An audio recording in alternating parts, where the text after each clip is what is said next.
Torna di attualità il West Nile, un virus trasmesso dalle zanzare che ogni anno colpisce anche in Veneto.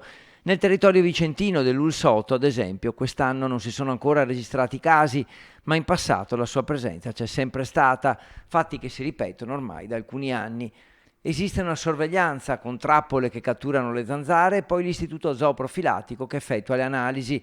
In questi giorni l'attenzione è alta, in particolare nel Basso Vicentino. Nella zona del Basso Vicentino abbiamo riscontrato che le zanzare sono infette, quindi il ciclo può essere innescato e quindi qualche caso ce lo aspettiamo a breve.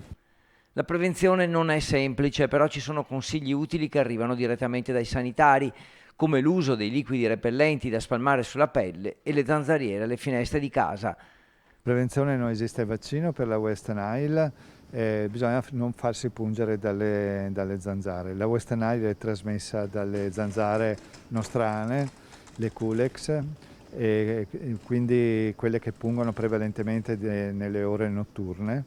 La prevenzione è quella di non esporsi, quindi se è possibile indossare indumenti con poche superfici esposte, quindi le maniche lunghe e i pantaloni lunghi. Coinvolti anche i comuni con un programma di disinfestazione ben preciso che prevede un protocollo ulteriore se vengono identificati casi di West Nile nell'uomo.